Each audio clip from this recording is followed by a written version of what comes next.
लेकिन पिताजी देंगे कब? जब ये जान जाएंगे कि अब ये संभालने जैसा हो गया।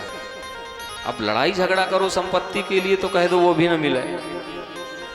तो आज के परिवेश में क्या नियम चल गया है, जहां बच्चे ऐसे झगड़ा करते हैं तो पिताजी कह देते हैं अच्छा अब तो हम हिस्सा जरूर बांटेंगे, भी घर की बेटियों को भी देंगे।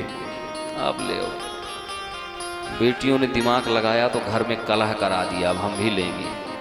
तो कलह करा के ले तो लिया बीघे दो बीघे, और रक्षाबंधन भैया मेरे राखी के बंधन को कैसे निभाना जब हमारा नहीं होगा आना। तो ऐसी योजना जहां बने तो खैर आप लोग तो बड़ी बुद्धिमान हैं। एक पिता अपनी बिटिया को जब विदा करता है तो अपनी औकात से ज्यादा दे करके भेंट विदाई सब सुखी रहो स्वस्थ रहो। अब वहां से केवल प्रेम की आशा रखें। ये राजनीति है बहुत बड़ी आपस में तोड़ने की। बोल वृंदावन बिहारी लाल की हो। है तो क्या प्रतिहता ये आत्मा संप्रशीदति, तो बहुत प्रसन्न हो जाते हैं वो। अब यहाँ के बाद अब जो 5 प्रश्न हैं उन्हीं के आंसर में ही पूरी अब कथा चलेगी। यहाँ के बाद अब 24 अवतारों की बात कही है समास विधि से, और यहाँ के बाद अब प्रश्न हुआ है कि भागवत जी का अवतरण किस युग में किसके द्वारा और क्यों हुआ। कस्मिन् युगे प्रवत्तेयं स्थाने वा केन हेतुना कुतः संचोदितः कृष्णः कृतवान् संहितां मुनिः। द्वापरे समनुप्राप्ते तृतीये युगपर्ये जातः पराशराद्योगी वासव्यां कलया हरे। द्वापर युग था। उसी भागवत रूपी जो हमारी कथा है, भागवत रूपी जो हमारी संपत्ति है, संपत्ति यही है, बाकी सबरी विपत्ति है। भागवत जी गोलोक धाम की संपत्ति हैं, और गोलोक धाम में प्रिया प्रियतम राधा माधव सरकार अपने क्रीड़ा सुख, अब देख रहे हैं ना सुख को। हेलो एक्सक्यूज मी, बहुत ज्यादा बोल रहा है। अब आपकी ही सरकार कथा चलने वाली है। वो इतना जोर जोर से बोल रहा है, इसमें उसकी गलती नहीं है। कूलर ऐसे कंपन कर रहा है ना, जैसे वाइब्रेट किसी ने कर दिया उसको। तो प्रिया प्रियतम गोलोक धाम में राधा जी तोते से खेलती हैं, क्रीड़ा सुख हैं। सुबह सुबह जब सुखदेव भगवान तोते के रूप में प्रिया जी के पास पहुंचते हैं, उस समय राधा जी बढ़िया बढ़िया फल, मिठाइयाँ, रसगुल्ले सब सामने रखती। हे सुख आइए और इन पदार्थों को पाइए और मेरे संग में गाइए। हाँ नाम की महिमा है अनमोल,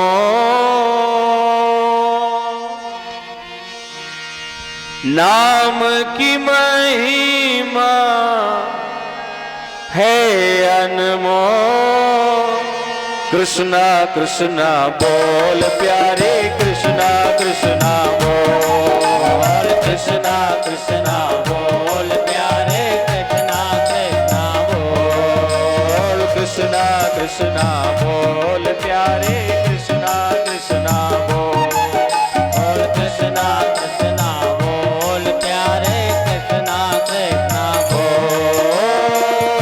नाम की महिमा है अनमोल,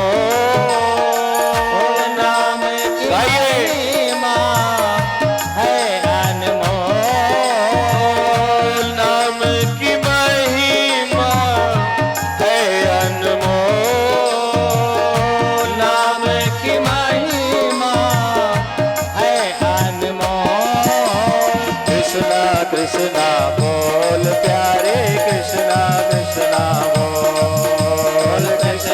कृष्णा बोल प्यारे कृष्णा कृष्णा बोल। कृष्ण कृष्ण गाते गाते सुख भगवान पहुंच गए कृष्ण भगवान के पास। नाम का फल क्या है? भगवान की प्राप्ति। नाम लिया और भगवान का दर्शन। तो भगवान का भी नियम है, उन्होंने भी बढ़िया फलों को अवनिया करके रखा है। रसगुल्ले, गोलोक धाम के रसगुल्ले, वाह गजब हो गए। जैसे ही सुखदेव भगवान आए, भगवान ने कहा हे सुख, इन पदार्थों को पाइए और मेरे संग में गाइए। बोले हम पदार्थ भी पाएंगे लेकिन गा तो रहे हैं, अब क्या गवाइएगा आप? बोले भजन के भाव में थोड़ा परिवर्तन है। बोले अच्छा। नाम की महिमा है अनमोल, नाम की महिमा है अनमोल। राधा राधा बोल प्यारे, राधा राधा बोल, राधा राधा बोल प्यारे राधा राधा बोल, राधा राधा बोल प्यारे, राधा राधा बोल, राधा राधा बोल प्यारे राधा राधा बोल। नाम की महिमा है अनमोल, नाम की महिमा है अनमोल, नाम की महिमा है अनमोल, नाम की महिमा है अनमोल। राधा राधा बोल प्यारे, राधा राधा बोल, राधा राधा बोल प्यारे, राधा राधा बोल, कृष्णा कृष्णा बोल प्यारे, कृष्णा कृष्णा बोल। नाम की महिमा है अनमोल, राधा राधा बोल प्यारे, राधा राधा बोल। नाम महिमा कहूँ कहाँ लगी नाम पढ़ाई, और राम न सकहीं नाम गुण गाई। कलयुग में ध्यान लगेगा नहीं आपका। आप घर में विचार करिए, कभी जो आप लोग आंख बंद करके भगवान के सामने बैठते होंगे तो आंख तो पहले ही बंद कर रखा है, खुले में थोड़ी बहुत दिखाई भी देते। अब भगवान को छोड़कर सब दिखाई देगा, भगवान नहीं दिखाई देगा। माला तो चल रही, दुकान मकान आगे की क्या योजना है, कितने बजे दुकान खोलना है। जैसे घर की बुजुर्ग महिलाएं जब माला लेके आंख बंद करती हैं तो दिमाग ज्यादा किधर रहता होगा, सोचो।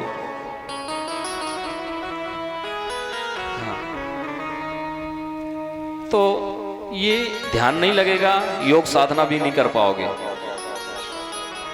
लोग चैनल में देख के थोड़ी थोड़ी चालू तो किए हैं, कहीं ये नाक दबाएंगे कहीं वो नाक दबाएंगे, कुछ नहीं होने वाला है। केवल कलयुग में नाम, और नाम में मन लगे अथवा न लगे उसी का फल। कलयुग केवल नाम आधारा, सुमिर सुमिर नर उतरहि। अब जैसे ही सुखदेव भगवान ने देखा कि राधा जी के पास जाऊं तो कृष्ण भगवान का नाम गाने के लिए बोलती है, इनके पास जाऊं तो वो राधा जी का नाम, दोनों को पास में बिठा लिया, बैठिए। अब ये नाम में भिन्नता मुझे अच्छी नहीं लगती, कोई ऐसी कथा बताइए जिसमें आप दोनों का नाम हो। भगवान यही चाहते थे और यही भूमिका भी बना रहे थे कि गोलोक धाम से भागवत कैसे जन जन तक पहुंचे। तो बोले अगर हमारा दोनों का एक साथ नाम गाना है तो इसके लिए आपको जन्म लेना पड़ेगा। बोले कहां? बोले मृत्यु लोक में। सुखदेव भगवान ने कहा मृत्यु लोक के विषय में मैंने सुना है कि वहां जो जन्म लेता है तो जन्म लेते ही माया उसको पकड़ लेती है, आपकी जो माया है। हाँ भूमि गिरत भाड़ा बर पानी, भूमि गिरत भाड़ा बर पानी, जिव जी वही माया लिपटानी, जिव जी वही माया लिपटानी। श्री राम जय राम जय जय राम, श्री राम जय राम जय जय राम। जैसे वर्षा की बूंद बड़ी स्वच्छ गिरती है, लेकिन जैसे ही धूल में आई तो कीचड़ बन गई, वही जीव का हाल है। अगर आप ये कहते हैं कि जन्म लेने के बाद आपकी स्वयं की माया मुझे न पकड़े तो मैं जन्म लूंगा। माया का मतलब क्या है? आप सबरी बैठी हैं, प्रकृति की व्यवस्था में भगवान की जो सबसे बड़ी माया है वो आप ही लोग हैं।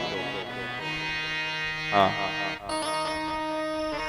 मां माने नहीं और या माने जो नहीं है फिर भी समझ में आए वह है माया, और यही का अनुवाद मानस में किया गया है।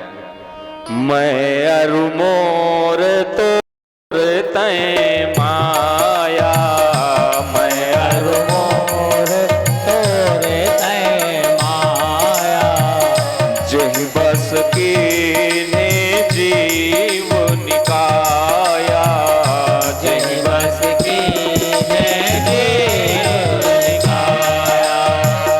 श्री राम। महाराज मैं और मोर, माया पता है क्या है? ये मोबाइल मेरा है, ये मेरा है, वो आपकी वस्तु है, यही माया है। क्योंकि जो हमारा है उसे हम छोड़ना नहीं चाहते, वो हट छूट जाए टूट जाए तो बड़ा कष्ट होता है। अच्छा, मेरा मोबाइल अभी गिर के टूट जाए तो मुझे बड़ा कष्ट होगा, क्यों? क्योंकि ये मेरा है। और आप में से किसी का मोबाइल गिर के अभी टूट जाए तो मुझे दर्द नहीं होगा, क्यों?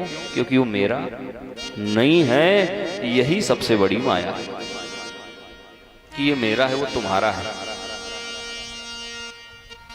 बोलो वृंदावन बिहारी लाल की जय हो।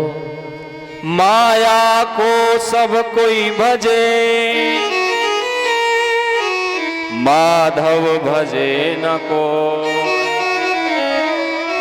जो कदापि माधव भजे तो माया चेरी हो।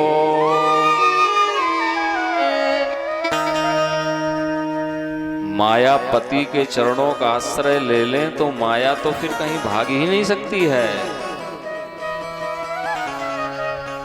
भगवान ने कहा मेरी माया नहीं पकड़ेगी, जन्म लो। ये तो गोलोक धाम की भूमिका रही। इसके बाद भगवान ने नारद जी को प्रेरित किया तो नारद जी पहुंचे कैलाश,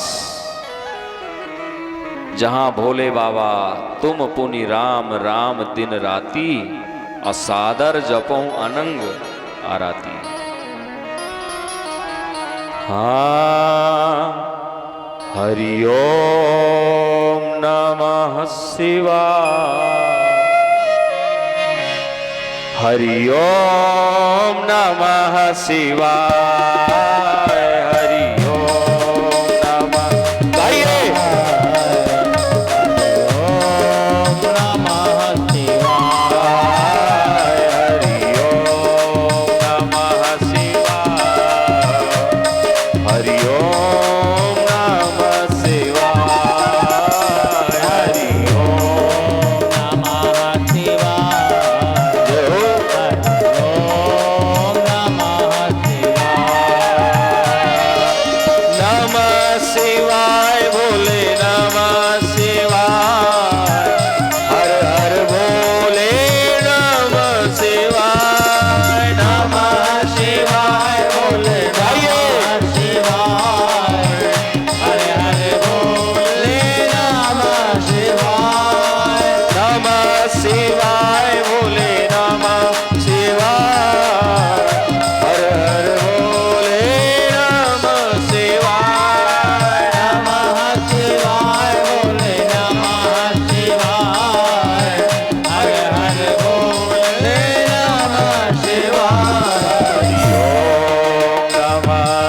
शिवाय हरि ओम नमः शिवाय हरि ओम नमः शिवाय हरि ओम नमः शिवाय। बोलिए शंकर भगवान की। जय। भोले बाबा की तो आंखें बंद हैं और नारद जी यही चाह रहे थे, तो नारद जी दबे हुए पैरों से निकल गए जहां मैया पार्वती। जैसे ही नारद जी को देखा, मैया पार्वती, आइए नारद जी बड़े दिनों के बाद आए, बड़ी कृपा करी, बड़े भाग जो पधारे आप, आइए। इस समय आना जाना छोड़ रखा है क्या? नारद जी ने कहा, मां इस समय सब इतने बड़े स्वार्थी हो गए हैं कि कहीं भी प्रेम में सच्चाई नहीं मिलती, इसीलिए मैं सब जगह आना जाना कम कर दिया हूं। कहीं सच्चा प्रेम नहीं है, सब जगह कपट।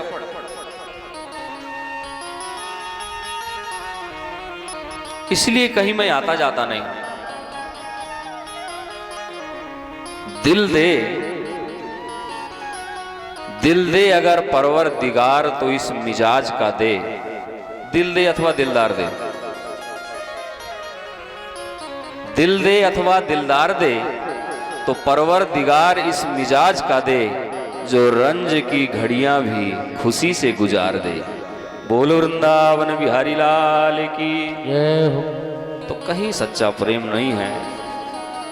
पार्वती मैया ने कहा, मैं सब जगह की नहीं जानती, पर कैलाश में हमारे आज भी सच्चा प्रेम है और हमारे भोले बाबा हमसे इतना प्रेम करते हैं कि आज तक कोई बात नहीं छिपाई।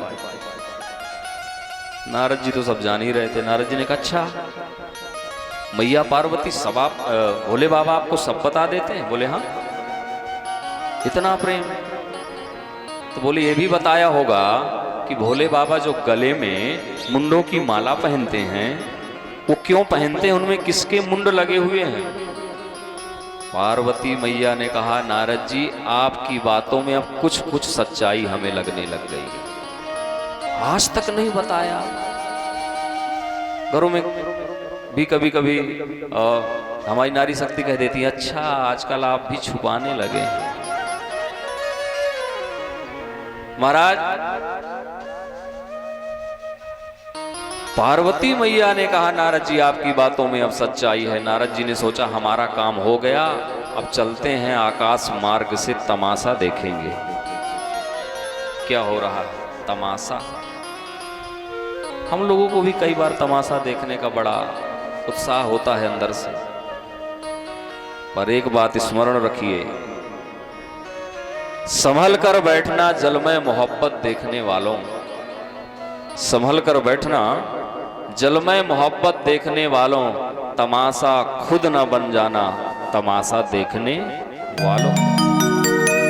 नारद जी ने कहा, तमाशा देखेंगे। और नारद जी का एक बार ऐसा जबरदस्त तमाशा बना है, राम कथा में आपने सुना होगा, नारद मोह की कथा। जब तब कछु न हो यही काला, हे विधि मिलय कवन विधि बाला। अब जैसे ही नारद जी निकल के जा रहे थे, वैसे ही भोले बाबा की समाधि खुल गई थी। नारद जी, आइए आइए नारद जी आइए, कब आना हुआ? नारद जी ने कहा, अब हम तो जा रहे हैं, पर मैया आपको अंदर याद कर रही है, जाओ। भोले बाबा ने कहा, तो जरूर ही याद कर, क्योंकि जब जब आप आए हैं तब तब याद किया है, आज बिना याद किए कैसे रह सकती। अच्छा, भोले बाबा तो समझ गए नारद जी आए, जरूर कुछ ना कुछ खुराफात हुई होगी। जैसे ही गए वैसे ही कोप भवन का दरवाजा खुला हुआ। देखिए, भवन आज भी हम बड़े सुंदर और व्यवस्थित बनाते हैं, अलग अलग रूम, ये भगवान का हो गया, ये भोजन का हो गया, मेहमान के लिए हो गया, इतनी व्यवस्था से। लेकिन पहले के भवन में और आज के भवन में जो अंतर है, आज की व्यवस्था में हम एक रूम नहीं बनाते हैं, रूठने वाला। कोप भवन का मतलब है घर की माताएं बहनें जब चंद्रमुखी से ज्वालामुखी हो जाती थी तो उस कमरे में जाकर के वो बैठ जाती थी। अच्छा, तो सुविधा तो देखिए पहले भाई, अगर कोप भवन का दरवाजा खुला है तो सामने वाला सावधान हो जाता था कि देवी जी आज ज्वालामुखी हैं, तो इसका मतलब मनाने के लिए कुछ गिफ्ट ले लो, उपहार ले लो, गजरा ले लो, कुछ भी ले लो, तो कम से कम चलो सावधान होने का एक अवसर मिलता था। पर आज की व्यवस्था में यही पता नहीं चलता ये कब प्रसन्न है और कब नाराज है, सीधा अटैक। तो पहले अच्छा था कि अब अच्छा है, एक बार सावधान होने का। और सरकार देखिए जो जीवन है आज के माहौल का वो यह है, तुम रूठे रहो और हम मनाते रहे।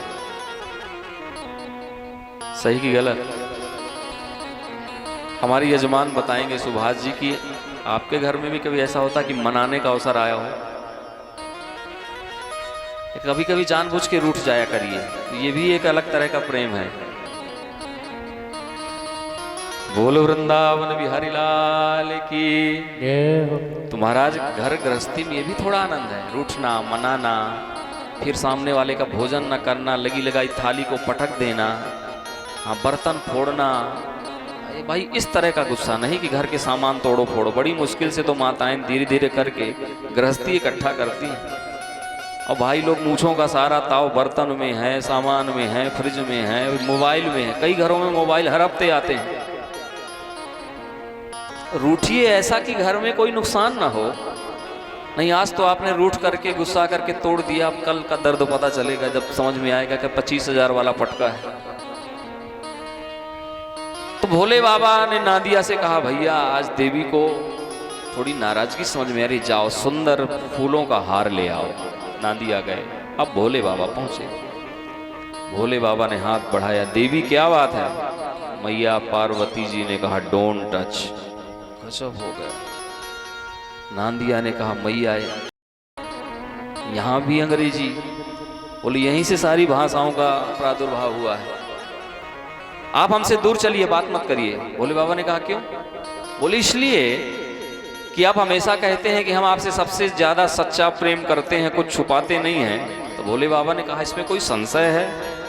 हम आपसे सच्चा निष्कपट भाव से प्रेम करते हैं। तो यदि आप इतना सही प्रेम करते रहे तो फिर आपने ये बात क्यों छुपाई कि आप जो मुंडों की माला पहनते हैं वो क्यों पहनते हैं और उस माला में किसके मुंड लगे हुए? भोले बाबा ने कहा देवी हम तुमसे कितना सच्चा प्यार करते हैं, यदि उसका कोई प्रमाण है तो ये माला ही है। बोले इस माला में ऐसा क्या है? बोले जब जब आप काल क्रम में सती बनती हो और अपने पिता के यज्ञ में योगाग्नि के द्वारा शरीर को नष्ट करती हो तो हम आपके शरीर को तब तक अपने सीने से लगाए घूमते हैं कि जब तक महाराज पूरा शरीर नष्ट नहीं हो जाता। वही तो सब शक्तिपीठ बनी हुई है, कथा बड़ी विस्तार से है।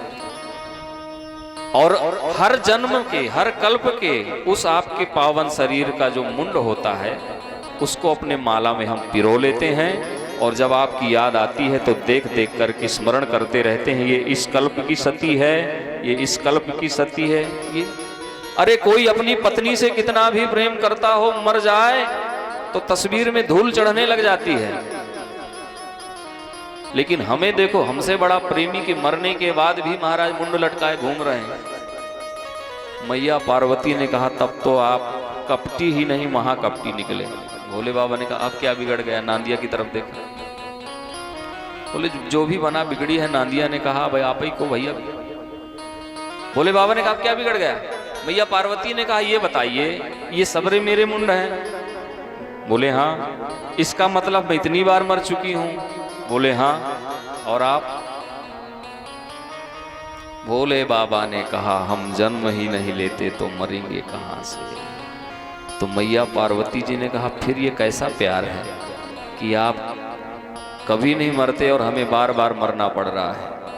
आखिर आपने ऐसी कौन सी औषधि पी रखी है कि आप आज तक नहीं मरे, हमें बार बार मरना पड़ता है? भोले बाबा ने कहा उस औषधि का नाम है अमर कथा। मैया पार्वती ने कहा तो हमें भी यह कथा का रसपान कराया जाए। तो भोले बाबा वर्तमान में जिसे अमरनाथ धाम हम कहते हैं वहां लेके गए, डमरू बजाया, सभी जीव जंतु उड़ गए। मैया पार्वती को श्रोता बना करके नियम बताया है। भोले बाबा ने कहा देवी मैं आंख बंद करके कथा सुनाऊंगा रात दिन लगातार 7 दिन। तो मुझे ये कैसे पता लगे कि आप सुन रही हो कि सो रही हो? मैया पार्वती ने कहा तो क्या करूं? तो बोले बीच बीच में आप ओम का उच्चारण करना।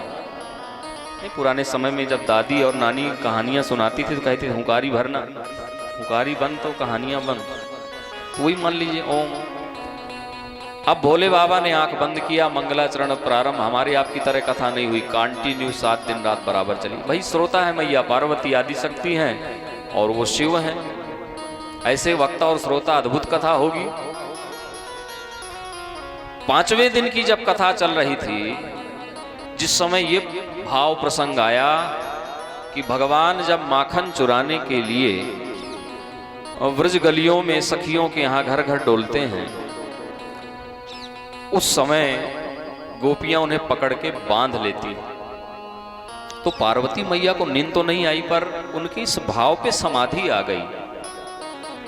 जो समाधि आ गई तो ओम कहना बंद किया। भाव क्या आया कि भाई जो क्षीर सागर में सोता है वो एक लौंदे माखन के लिए घर घर डोल रहा है।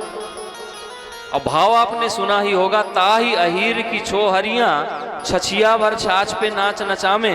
वो ग्वारियां कहती कन्हैया अगर तुम मोए आंगन में ठुमका दे के नाचेगो तो तोए ताई एक लौंदा माखन पक्का। अब वो कन्हैया एक लौंदा माखन के लिए दिन रात पूरे सबरे आंगन में नाचा। पार्वती मैया को ये भाव पे समाधि आ गई। तो वहां पर जब भोले बाबा ने डमरू बजाया था तो एक सुख और सुखी अपने अंडे को छोड़ के चले गए थे। अमर कथा के प्रभाव से उस अंडे में जीव का प्रादुर्भाव हुआ, बोलने लगा, कथा सुन रहा है।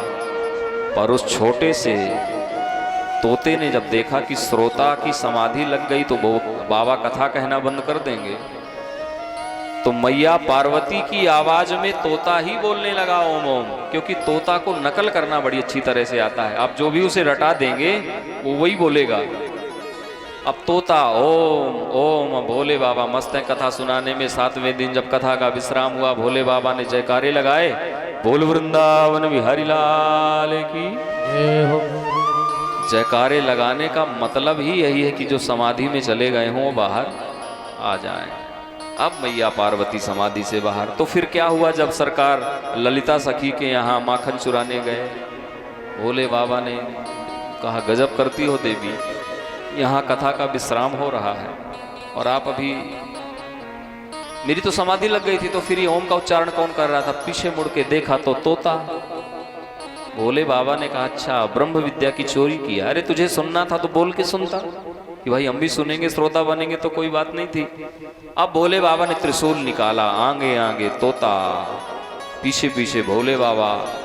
तोता भागता हुआ सम्यक्प्रास आश्रम बद्री विशाल पहुंचा, जहां व्यास जी की दिव्य पावन कुटी बनी हुई है और व्यास जी और व्यास पत्नी आपस में कुछ चर्चाएं कर रहे हैं। व्यास पत्नी ने कहा सरकार इतनी उम्र हो गई अभी तक कृपा नहीं हुई, न लाला न लाली। अब व्यास जी ध्यान लगा रहे थे, बोले बस देवी शुभ मुहूर्त आ गया है, भगवान के घर में देर हो सकती है पर अंधेर नहीं होगा। उसी समय तोता आया और देखा कि व्यास पत्नी को जम्हाई आई। सूक्ष्म स्वरूप धारण करके तोता मुख से होता हुआ व्यास पत्नी बिटका देवी के गर्भ में प्रवेश कर गया। बोलिए सुखदेव भगवान की जय हो। भोले बाबा को जब व्यास जी ने देखा, बोले सरकार बीरा वाहन के आए हैं। बोले अपराधी ब्रह्म विद्या की चोरी करके आया है, आपकी पत्नी के मुख के अंदर गया है, इसे बाहर निकालो, इसको दंड मिलेगा। व्यास जी ने कहा हो सकता है इसने अपराध कर दिया हो, लेकिन अपराधी अपराध करने के बाद यदि अपने भावों को संत चरणों में अर्पण करके और उनके स्वरूप में आ जाए तो फिर अपराधी नहीं कहलाता। भले ही अपराधी रहा हो, इसने संत शरणागति स्वीकार करी है। भोले बाबा वहां से वापस आए। इधर 9 महीने 5 साल 10 साल पूरे 12 वर्ष हो गए, सुखदेव भगवान जन्म ही नहीं ले रहे।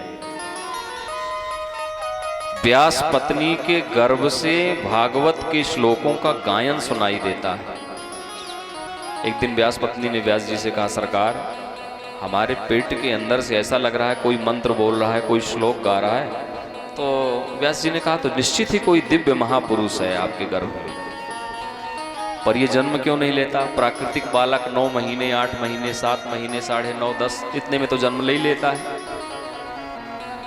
तो उस समय द्वापर में जिस समय की चर्चा है, आज आप देखते हैं कि हम लोग दूर बैठे हुए अपने जो सुहृद होते हैं, जो प्रेमी जन होते हैं, उनसे हम लोग वीडियो चैट कर लेते हैं।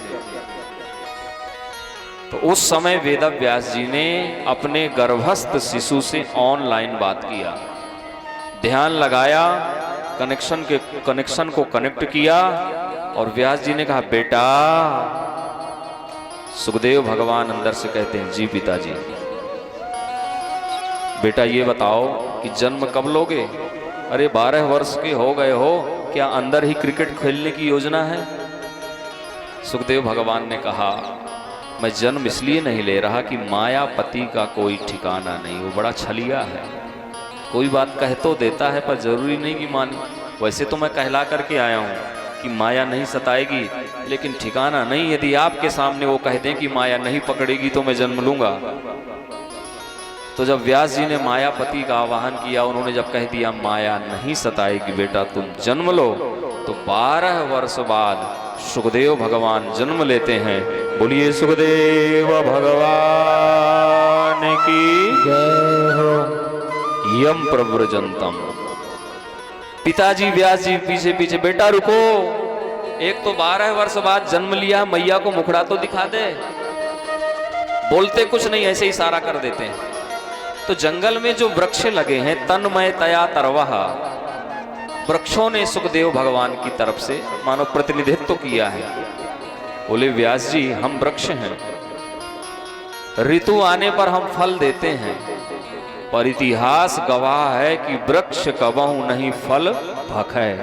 आज तक हमने अपने फल अपने लिए नहीं रखे हैं, लोग हम पे पत्थर मारते हैं, हम सहर्ष दे देते हैं। तो वेद व्यास जी, आपका जो पुत्र रूपी ये फल सुखदेव है, ये आपके लिए नहीं है, इसे जाने दीजिए, इससे बहुत बड़ा जन कल्याण होगा। वेद व्यास जी वहां से वापस आ गए और सुखदेव भगवान वहां निर्गुण ब्रह्म की समाधि में बैठ गए। देखिए, निर्गुण और सगुण, हम लोग सब सगुणोपासक हैं। सगुण ठाकुर अपनी प्रतिमा रखकर उनको नहलाना, उनको जगाना, सर्दी है तो गुनगुने पानी से नहलाना, गर्मी है तो ठंडे पानी से नहलाना, कपड़े बदलना, तिलक स्वरूप करना, उनको भोग लगाना, उनको शयन कराना, थोड़ा सा घुमाना, ये अपना भाव है। सगुणोपासक, सगुणोपासक मोक्ष न ले ही, वो मोक्ष नहीं चाहता, वो तो चाहता हम बार बार जन्म ले और ऐसे ही ठाकुर सेवा हमारे द्वारा होती रहे। तो सगुण और निर्गुण में थोड़ा सा अंतर है। जैसे रसगुल्ला समझते हैं, मुंह में पानी आया? नहीं आया होगा, आया। जैसे मान लीजिए पहले दिन आया और कोई मुझसे आके कहता कि महाराज रसगुल्ला फ्रिज में रखा हुआ है, आप बताइएगा।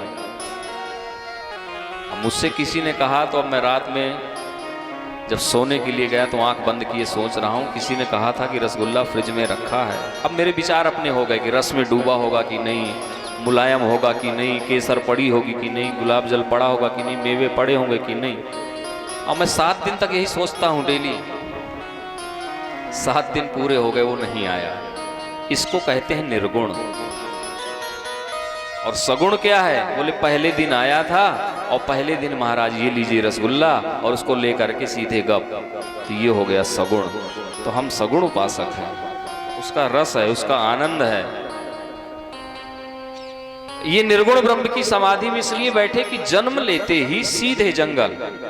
अभी स्त्री और पुरुष का भेद भी नहीं पता, संसार नहीं पता, माता पिता नहीं पता, कुछ भी नहीं पता। इधर वेद व्यास जी ने एक वेद के 3 और विभाग किए, तो वेदों की संख्या हो गई 4। सबसे पुराना और अनादि प्राचीन जो वेद है वह है ऋग्वेद।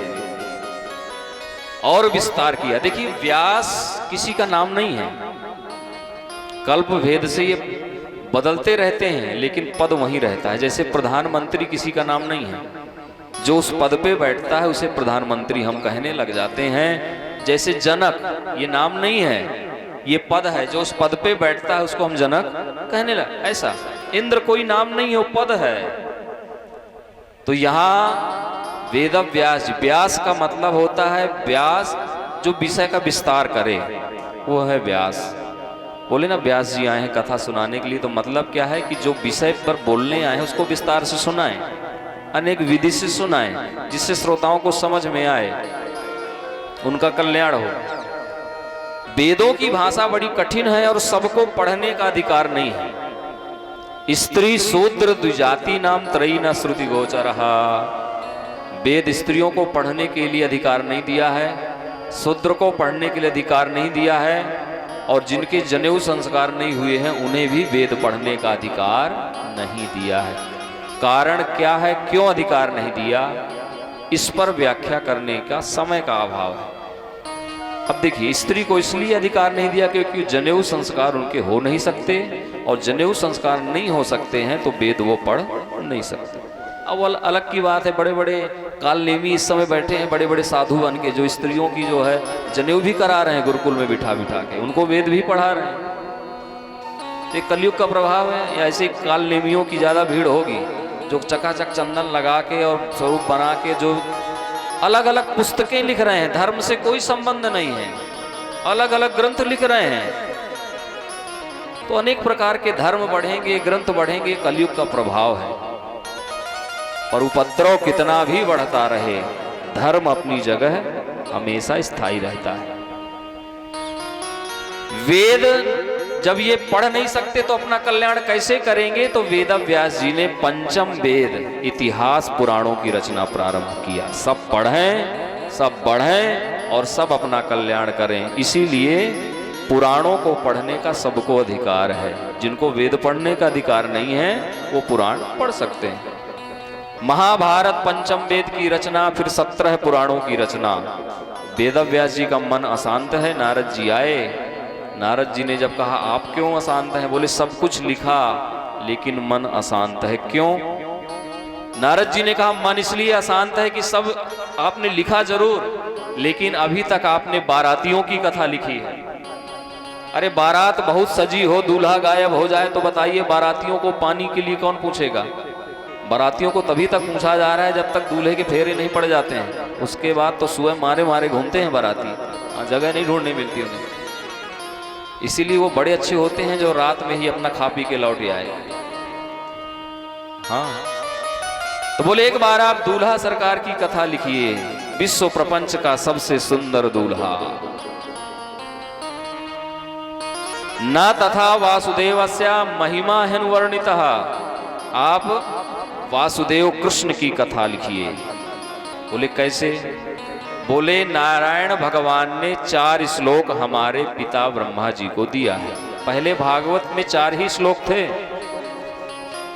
वही 4 श्लोक नारायण भगवान हमारे पिता ब्रह्मा जी के अंदर बैठ करके मुझे दिए, और यही 4 श्लोक भगवान नारायण की कृपा से मैं आपको दे रहा हूं।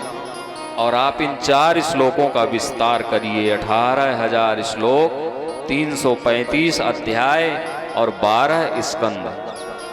यहां से लिखने के बाद कुछ भी लिखना अवशेष नहीं रह जाएगा। गणेश जी को बुलाया है।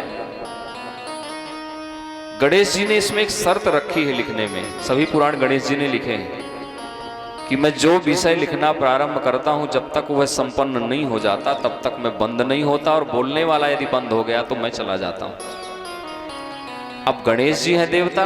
वेद व्यास जी ने कहा गजब करते हैं, चिदानंदमय देह तुम्हारी, न भूख लगे न प्यास लगे न कोई शरीर के गुण धर्म। वेद व्यास जी ने एक उपाय सुना। वेद व्यास जी ने कहा ठीक है आपकी बात मंजूर है, लेकिन ये स्मरण रखिए कि मैं जो भी बात बोलूं उन्हें सोच समझ के लिखिएगा, कहीं अर्थ का अनर्थ तो नहीं हो रहा, क्योंकि धर्म की स्थापना के लिए ग्रंथ लिखे जा रहे हैं। तो जब वेद व्यास जी को खाना पीना होता, नहाने के लिए जाना होता, तो कोई एक ऐसा श्लोक बोल देते जिसे हम कहते हैं समाधि भाषा का श्लोक, विस्फुटक। सुनने में कुछ और लगेगा, अर्थ कुछ और होगा। जैसे युधिष्ठिरस्य या कन्या नकुलेन विवाहिता पूजिता सहदेवेन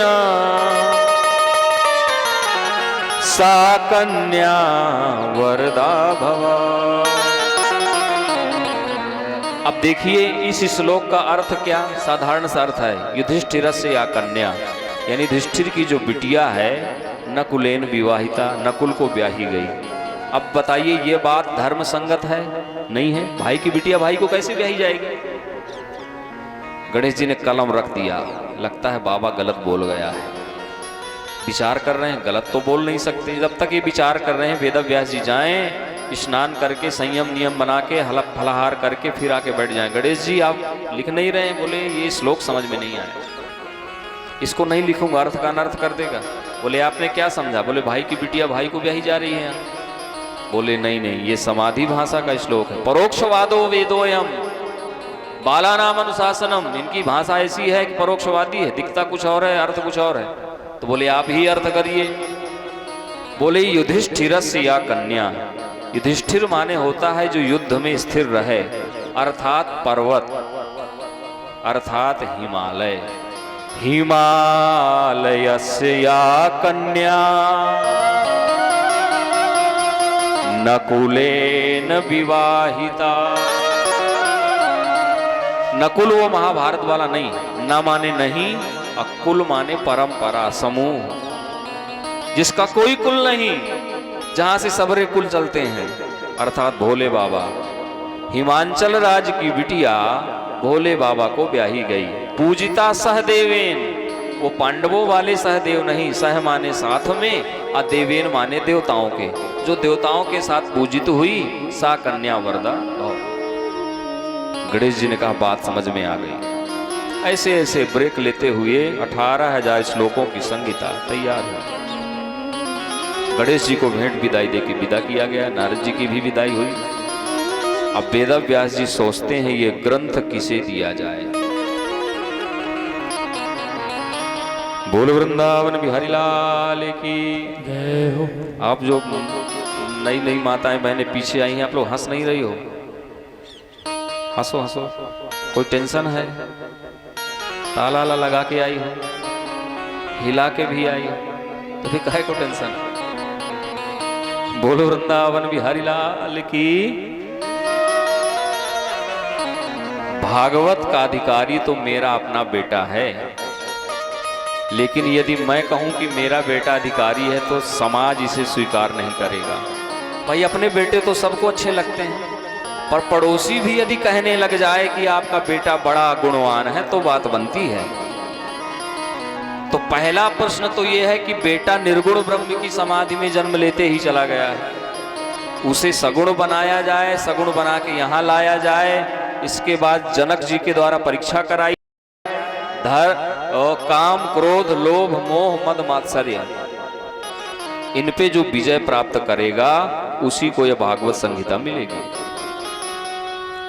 तो वेद व्यास जी ने अपने 2 विद्यार्थियों को भागवत जी के बहुत सुंदर श्लोक याद करा करके जंगल में भेजा, और वहां पर विद्यार्थी लकड़ी काटते हुए उन श्लोकों का गायन करने लगे। विद्यार्थियों ने जो पहला श्लोक गाया है उसमें भगवान की सुंदरता का वर्णन है कि हमारे भगवान कितने सुंदर हैं। वरहा पीडम नटवर वपुः कर्णयो कर्णिकारम् बिभ्रद्वासः कनक कपिसो वैजयन्ती च माला।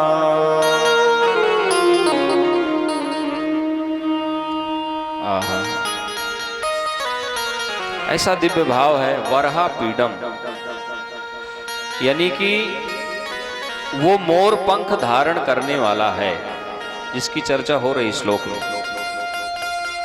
नट, नट जो मैजिक दिखाता है, जादूगरी, नट सेवका ही न व्यापी है माया, तो वो सबसे बड़ा जादूगर है, उससे बड़ा कोई जादूगर नहीं है। और वर, वर माने दूल्हा भी होता है, वर माने श्रेष्ठ भी होता है। नहीं कहते कि हम बिटिया के वर्ण के लिए वर की खोज में जा रहे हैं, यानी अपने से श्रेष्ठ की खोज में जा रहे हैं। सबसे श्रेष्ठ भी है और सबसे सुंदर दूल्हा भी है, उससे सुंदर विश्व प्रपंच में कोई दूल्हा नहीं है। आपने देखा होगा कि यमुना जी भगवान की अष्ट पटरानियों में एक पटरानी है, और यमुना जी, आप सब यमुना किनारे वाले हैं और हम सबरे गंगा किनारे वाले हैं, सबरी बात इसीलिए तो बराबर बनती चली जा रही है। बोल वृंदावन बिहारी लाल की। हो। तो यमुना जी सतयुग की हैं। तो ये यमुना जी जब युवा हो गई तो इनके पिता सूर्य भगवान ने जब बिटिया को एक दिन देखा तो कहा, बेटी अब आप विवाह के योग्य हो गई हैं, बताइए आपको कैसे दूल्हे से विवाह करना, कैसा दूल्हा चाहिए। यमुना जी ने कहा, मुझे विश्व प्रपंच का सबसे सुंदर दूल्हा चाहिए। सूर्य भगवान बहुत हंसे। सूर्य भगवान ने कहा, ऐसा सुंदर दूल्हा चाहिए तो उसके लिए आपको सतयुग त्रेता तपस्या करना पड़ेगा, और सबसे सुंदर दूल्हा द्वापर में वो प्रकट होगा, उस समय आपका विवाह होगा। तो आपने देखा होगा वसुदेव जी जब लाला लेकर के टोकरी में और यमुना जी पार कर रहे थे तो यमुना जी उमड़ उमड़ के ऊपर आ रही हैं। वो क्यों आ रही हैं? बोले पिताजी ने कहा था द्वापर में अवतार होगा, ये वही हैं। अरे कुछ नहीं तो सरकार को मुखड़ा तो देख ही लूं। अब बताइए, यमुना जी अपने पति अर्थात भगवान कृष्ण का मुखड़ा तब देख पाएंगी जब ससुर जी डूब जाएंगे। भाई ससुर जी ने टोकरी में रखा है ना, तो पति का मुखड़ा तब दिखेगा जब ससुर जी डूब जाएंगे। भगवान ने कहा, गजब की बहू है, ससुर जी डूबे जा रहे हैं और इन्हें मुखड़ा देखने का लगा है। अथवा भगवान ये बताना चाह रहे हैं कि अरे ससुर जी खड़े हैं और घूंघट उघाड़े चली आ रही है, सोई पैर नीचे लटका दिया, चल नीचे। और जैसे ही पैर का स्पर्श प्राप्त हुआ यमुना जी घुटनों के बल चली गई। तो भगवान सबसे सुंदर दूल्हा है। अपने कानों में कर्णिका के पुष्प, कनेर के पुष्प धारण करते हैं, कर्णयोः कर्णिकारम। पीतांबर धारण करते हैं जो विद्युत को मात देता है। वृंदारण्य में जब वंशिका पर तान छेड़ते हुए वह प्रवेश करते हैं, ओहो अद्भुत। वहां के जो जीव जंतु हैं, हिरण इत्यादि, वो अपने कर्णपुटों को खोल लेते हैं, मानो जी भर के रस का पान कर रहे हैं। ऐसा दिव्य भाव सुना तो सुखदेव भगवान उठ करके खड़े हो गए। विद्यार्थियों से कहा, ये श्लोक कहां से सीखा? व्यास जी ने कहा था, बताना नहीं, मेरा नाम नहीं लेना, नहीं कभी नहीं आएगा। तो समाधि से बाहर तो हुए, लेकिन विचार करने लगे जिसका ये वर्णन कर रहे थे सुंदर तो बहुत है, सुंदरता का ही वर्णन आया है, लेकिन जरूरी नहीं कि जो सुंदर हो उस पे गुण भी सुंदर हो। इसलिए सुंदरता पे रीझना नहीं चाहिए, पहले गुणों को परख लेना चाहिए। तो आंख बंद करके फिर बैठ गए। विद्यार्थी वेदव्यास जी के पास आए, बेटा कुछ देर के लिए समाधि से बाहर हुआ, फिर समाधि में। बोले दूसरा श्लोक नहीं गाया क्या? बोले आज जाओ ये श्लोक गाना, इसमें उनकी करुणा का वर्णन है। ये हमारे भगवान कितने दयालु हैं, कितने करुणावान हैं। विद्यार्थी गए, लकड़ी काटते हुए श्लोक को बड़ी तेजी से और उच्च स्वर से गाने लगे। अहो वकीयम स्तन कालकूटम जिघांस यापाय यदप्य साध्वी लेभे गतिम धातृचितां ततोऽन्यं कम वा दयालुं शरणं व्रजेम। अहो आश्चर्यम, क्या आश्चर्य है। बकी, ये बकासुर की बहन पूतना छठी के दिन अपने स्तन पे जहर लगा के भगवान को मारने के लिए आ गई। और भगवान ने उसे कौन सी गति दिया जो यशोदा को कब मिलेगी? जब यशोदा का शरीर छूटेगा। धातृचिताम, हमें आपको कोई उंगली दिखाए तो कहते हैं उंगली तोड़ देंगे, और जो भगवान को जहर लगा के मारने के लिए आई, भगवान ने उसे गति दे दिया जो यशोदा को मिलनी बाकी है। अभी तो भगवान पैदा हुए छठी के दिन, वो गति दे दिया। विष लगा को मारने वाले को मातृत्व गति। कम वा दयालुम शरणम व्रजेमः, इतना दयालु भला कौन होगा। बोल वृंदावन बिहारी लाल की जय हो। अब तो सुखदेव भगवान ने सोचा कि जिनकी बात कही गई श्लोक के माध्यम से सुंदर तो है ही, पर बड़ा गुणवान है, बड़ी करुणा भरी हुई है, इस पर रीझ जाओ, यही रीझने के योग्य है। सुखदेव भगवान दौड़ने लगे। धावंती रस लंपटा है, भगवत प्रेमी, भगवत कथा के प्रेमी रसिक जन दौड़ते हैं। जिसे कथा से प्रेम हो जाएगा ना, उसको लगेगा हे भगवान 2 कब बजे, सही की गलत। और जिसे प्रेम नहीं होगा वो तो घड़ी देखेगा कि भाई 6 बजे तो प्रसादी लेने जाएं। तो कथा के प्रेमी तो सोचते हैं लीजिए 2 दिन निकल गए अब क्या होगा, 3 दिन निकल गए अब क्या होगा, 4 दिन निकल गए, अब इसी तरह 7 दिन निकल जाते हैं। क्योंकि दिन को कोई पकड़ के नहीं रख सकता, और अपने जीवन में जो अच्छे पल आते हैं वो बहुत जल्दी निकल जाते हैं। और जीवन में हमारे जो दुख और कष्ट से भरे हुए पल आते हैं, उन्हें एक एक दिन काटना एक एक वर्ष के बराबर लगता है। जब अच्छे दिन आते तो अच्छी बात सुहाती, और नहीं तो समझाने में भी समझ नहीं आती। बोल वृंदावन बिहारी लाल की जय हो। हाँ, बिगड़ी मेरी श्याम बिगड़ी मेरी, बिगड़ी मेरी श्याम बिगड़ी मेरी,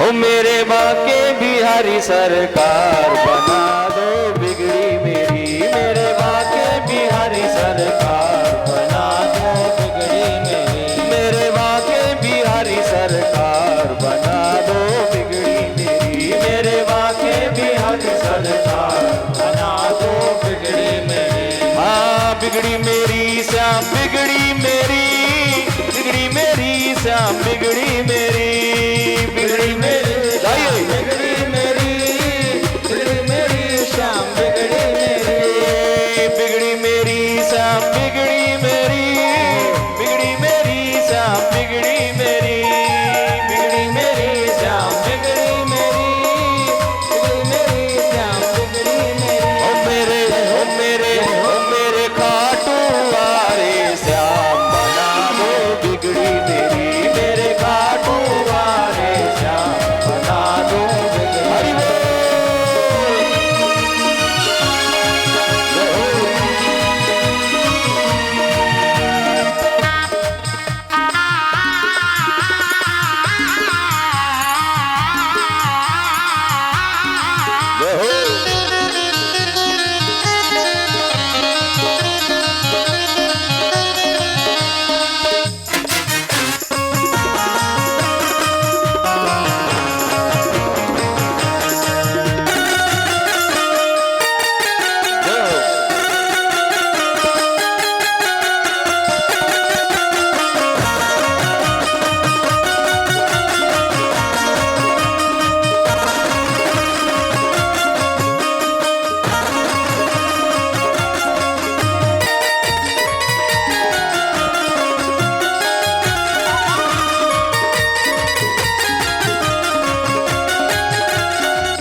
अर्जी है मेरी मर्जी तुम्हारी, वृंदावन के बाके बिहारी, वृंदावन के बाके बिहारी, वृंदावन के बाके बिहारी। अर्जी है मेरी मर्जी तुम्हारी, वृंदावन के बाके बिहारी, वृंदावन के बाके बिहारी, वृंदावन के बाके बिहारी। मेरे जीवन के आधार बना दो बिगड़ी मेरी, मेरे जीवन के आधार बना दो बिगड़ी मेरी। हाँ, बिगड़ी मेरी श्याम बिगड़ी मेरी, बिगड़ी मेरी श्याम बिगड़ी मेरी, बिगड़ी मेरी श्याम बिगड़ी मेरी, बिगड़ी मेरी श्याम बिगड़ी मेरी। मेरे खाटू वारे श्याम बना दो बिगड़ी मेरी, मेरे खाटू वारे श्याम बना दो बिगड़ी। वृंदावन भी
मदन गोपाला, यशोदानंदन मदन गोपाला, यशोदानंदन मदन गोपाला।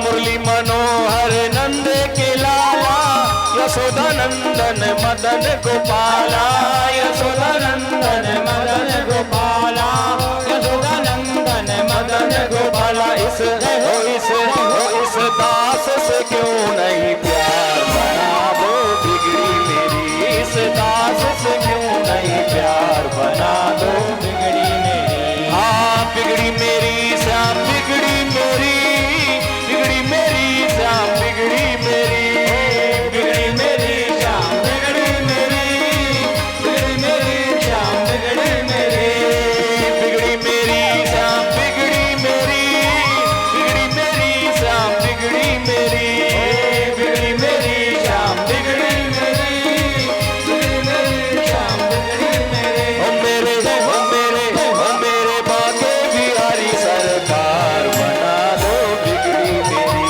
मेरे बाके बिहारी सरकार बना दो बिगड़ी। वृंदावन बिहारी लाल की।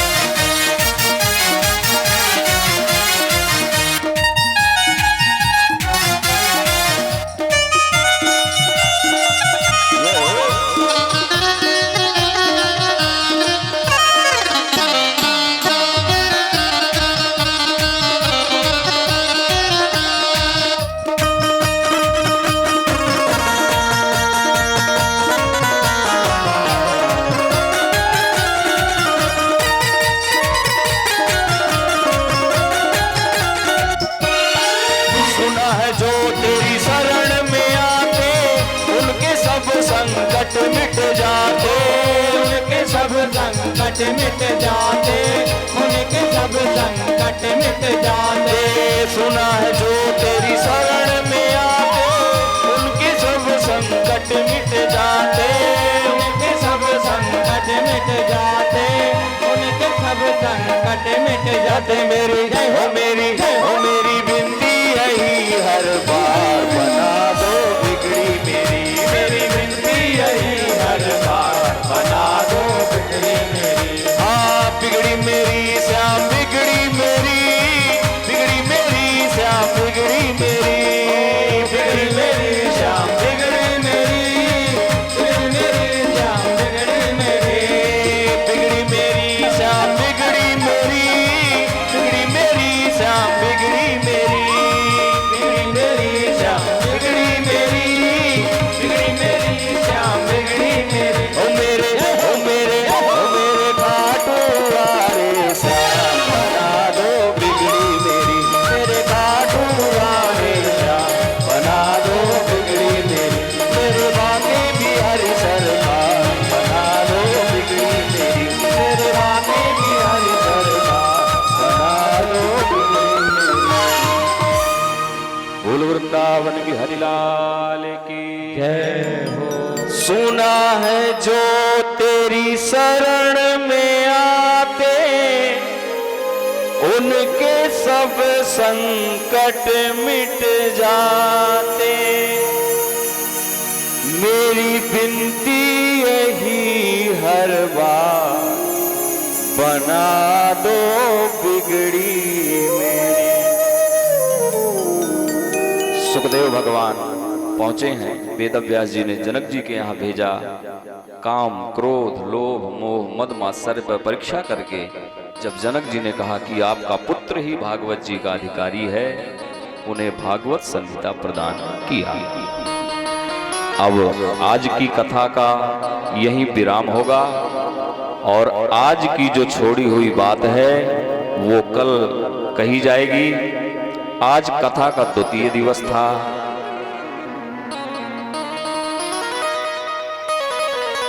आज कथा का द्वितीय दिवस।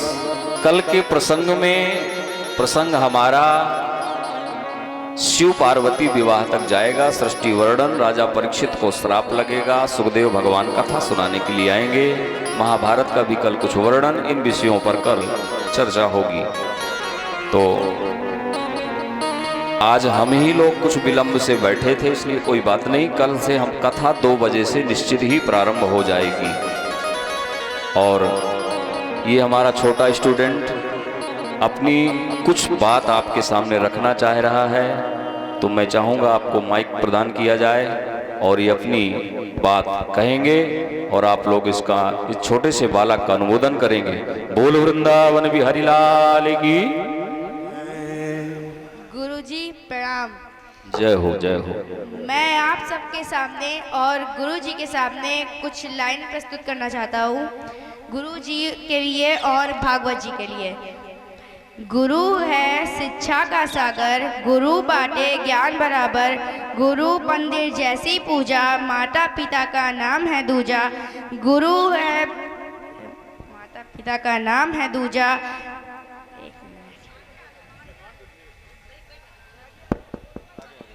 आप आगे आके बोलिए, फुल कॉन्फिडेंस से बोलिए, है ना। एक बार इस बालक के लिए जोरदार तालियां कॉन्फिडेंस बढ़ाने के लिए, क्योंकि आज अगर ये इस मंच पे अपनी छोटी बात बोल रहा है तो ठाकुर जी ऐसा आशीर्वाद देंगे कि इसे बहुत बड़ा मंच आगे भविष्य में प्राप्त होगा। बोलिए वृंदावन बिहारी लाल की। गुरु है शिक्षा का सागर, गुरु बाटे ज्ञान बराबर, गुरु मंदिर जैसी पूजा, माता पिता का नाम है दूजा। प्यासे को जैसे मिलता पानी, गुरु है वही जिंदगानी।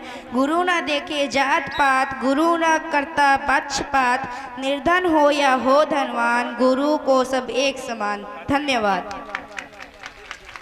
तो राधे राधे।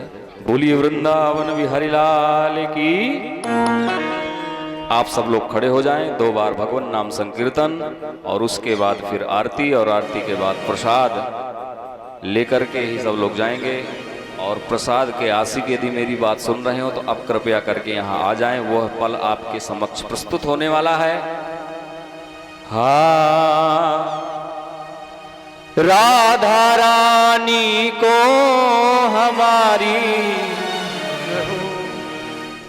प्रिया जी के दीवाने हाथ ऊपर करे बरसानी वारी के। राधा रानी को हमारी, श्यामा प्यारी को,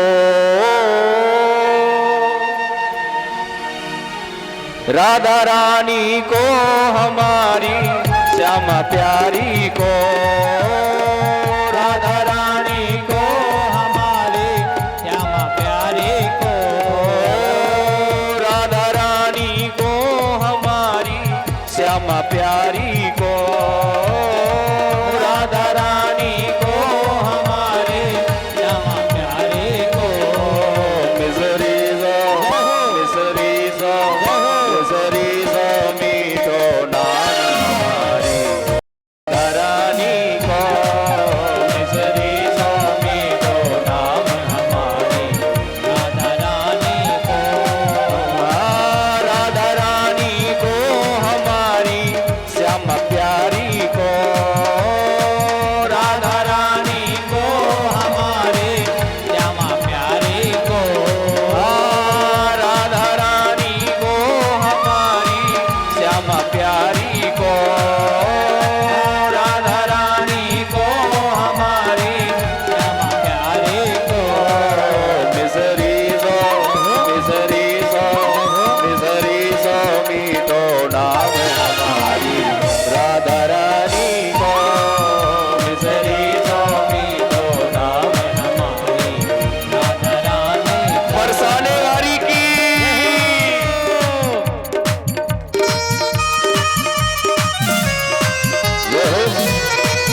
थोड़ा थोड़ा पीछे चलिए। आज इतना सट गए हैं कि जो हमारी यहाँ इस गांव की गोपियां हैं उन्हें थोड़ा सा नहीं महसूस हो पा रहा अच्छा सा। और थोड़ा थोड़ा पीछे, थोड़ा सा माहौल भी बना रहे ना कि हम थोड़ा राइट भी जा सकें, लेफ्ट भी जा सके, ऊपर भी जा सके, ऊपर नहीं नीचे भी आ सके, है ना। है नाम बड़ो अनमोल हमारी राधा रानी को, है नाम बड़ो अनमोल हमारी राधा रानी को, है नाम बड़ो अनमोल हमारी राधा रानी को, है नाम बड़ो अनमोल हमारी राधा रानी को। बरसानो बरसानो बरसानो जाको धाम हमारी राधा रानी को, बरसानो जाको धाम हमारी राधा रानी को। मिसरी सो मीठो नाम हमारी राधा रानी को, मिसरी सो मीठो नाम हमारी राधा रानी। देखिए मोए ऐसो लग रहे हो कि या गांव के लोग बड़े आलसी है रहे हैं, नेकौ ताकत ना है भाई। बुजुर्ग तो ठीक है और युवा लोग भी बताइए, उठाओ हाथ, 1 2 3 4।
ब्रह्मा विष्णु महेश भजन करे राधा रानी को, ब्रह्मा विष्णु महेश भजन करे राधा रानी को, ब्रह्मा विष्णु महेश भजन करे राधा रानी को, ब्रह्मा विष्णु महेश भजन करे राधा रानी को। है तीन लोक में नाम हमारी राधा रानी को, है 3 लोक में नाम हमारी राधा रानी को।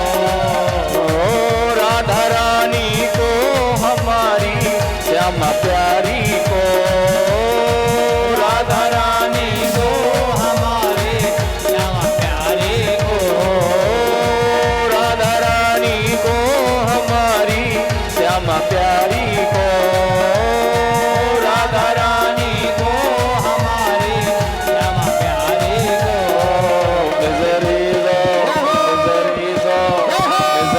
सो मीठो नाम हमारी राधा रानी को, मिसरी सो मीठो नाम हमारी राधा रानी को। देखिए ये अंतिम पारी है, मतलब अंतिम लाइन है।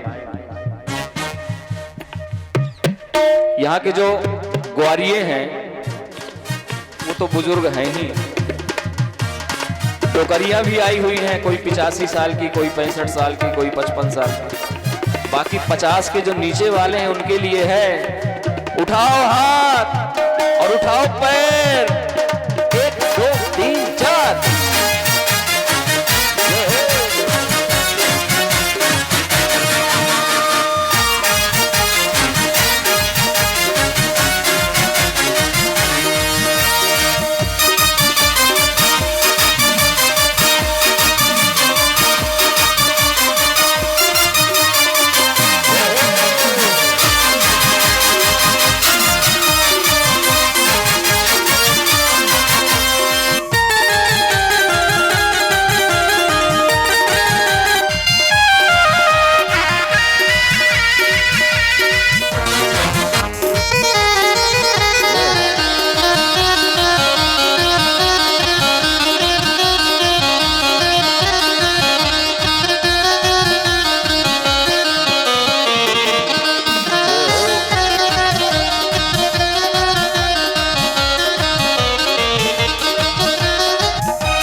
भजन कर राधा रानी को।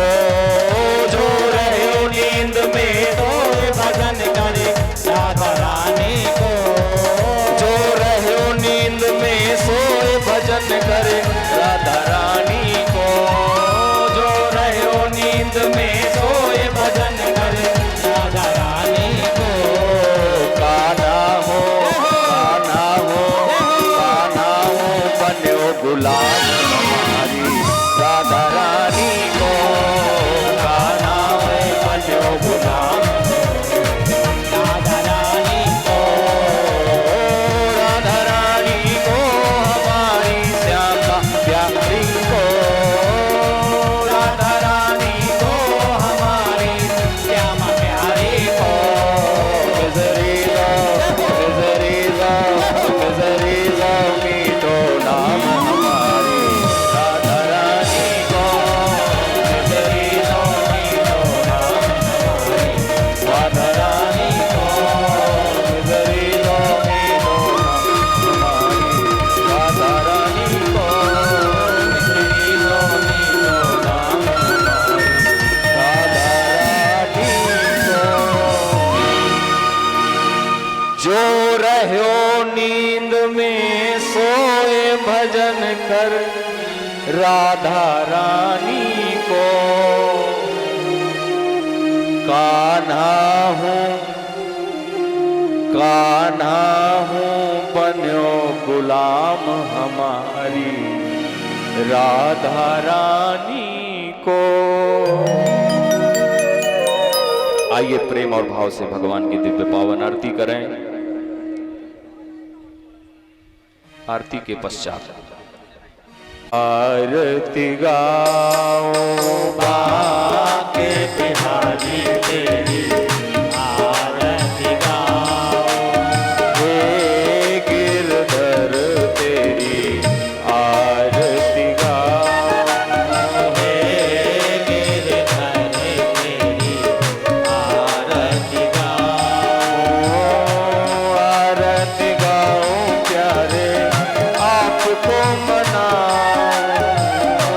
आरती गाओ प्यारे आपको मनाओ। आरती गाओ प्यारे आपको मनाओ। आरती गाओ प्यारे आपको मनाओ। बाके बिहारी तेरी आरती गाओ। बाके बिहारी तेरी आरती गाओ। मोरे मुकुट माथे पे सो है। मोरे मुकुट माथे पे सो है। प्यारी बंसी मुनि मन मोह है। प्यारी बंसी मुनि मन मोह है। देख छवि मैं बलि बलि जाऊं। देख छवि मैं बलि जाऊं। बाके बिहारी तेरी आरती गाओ। बाके बिहारी तेरी आरती गाओ। चरणों से निकली है गंगा प्यारी। चरणों से निकली गाइए गंगा प्यारी। जिसने सारी दुनिया तारी। जिसने सारी दुनिया तारी। उन चरणों के मैं दर्शन पाऊं। उन चरणों के मैं दर्शन पाऊं। बाके बिहारी तेरी आरती गाओ। बाके बिहारी तेरी आरती। बाके बिहारी सरकार की।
हरिदास के प्यारे तुम हो, श्री हरिदास के प्यारे तुम हो, दास अनाथ के नाथ आप हो, दास अनाथ के नाथ आप हो, सुख दुख जीवन प्यारे साथ आप हो, सुख दुख जीवन प्यारे साथ आप हो, उन चरणों में मैं शीश झुकाऊं, उन चरणों में मैं शीश झुकाऊं, बांके बिहारी तेरी आरती गाऊं, बांके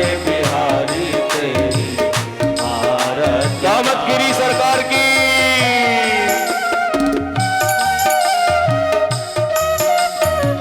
जय हो।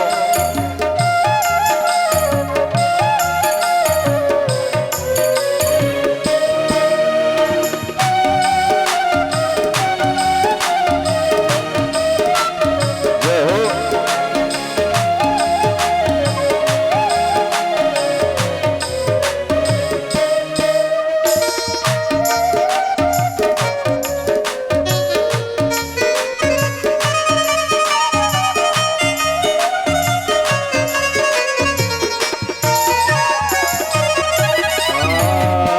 श्री हरिदास के प्यारे तुम हो, श्री हरिदास के प्यारे तुम हो, मेरे मोहन जीवन धन हो, मेरे मोहन जीवन धन हो, मेरे मोहन जीवन धन हो, मेरे मोहन जीवन धन हो, मेरे मोहन जीवन धन हो, मेरे मोहन जीवन धन हो, प्यारी छवि तेरी मन में बसाऊं, प्यारी छवि तेरी में बसाऊं, बांके बिहारी तेरी आरती गाऊं, बांके बिहारी तेरी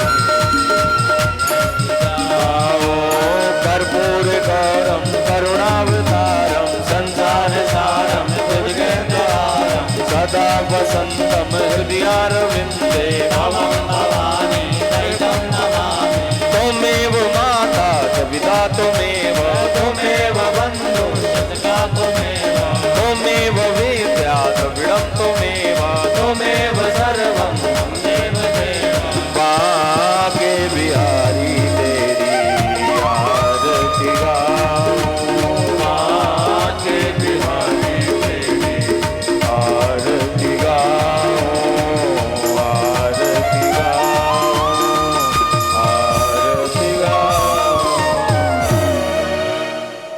श्री राधे। हरि ओम। पूर्वस्वः जलेन शीतलीकरणं मा देवय्य